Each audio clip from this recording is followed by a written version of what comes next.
But yet within this context of a community that is giving back, a community that is integrated, a community that has done well economically and educationally, you also see the tensions that exist for American Muslims.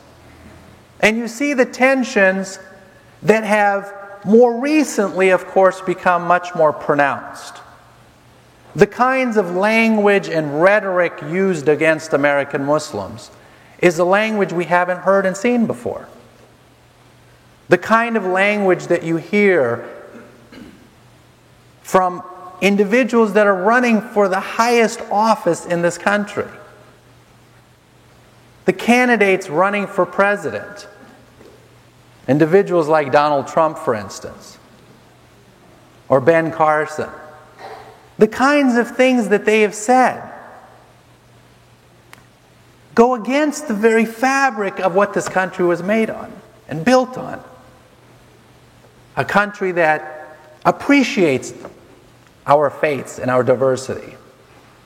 And it was President Obama that just suggested this and said this in his speech at the mosque in Baltimore. But yet this tension exists. And this tension against Muslims, more recently and in the last couple of years, is things that we hadn't heard before. You wouldn't hear these kinds of things from President George W. Bush, or President Bush Sr., or President Reagan. Even Mitt Romney, who was running at the time, wasn't saying these sort of things.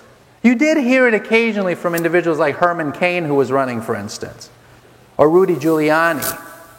But it wasn't as pronounced from the candidates at the top. But today you're hearing it from the candidates at the top. So that has changed. And there's a certain allowance for that we have allowed it to take place.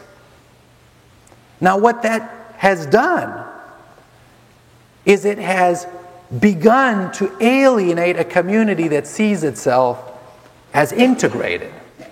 A community that sees itself as American. But yet, a community that sees itself under a microscope and sees itself always under suspicion.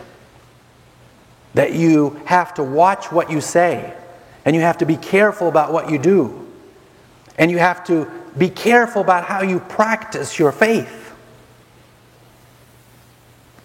Muslim women are taking off their headscarves.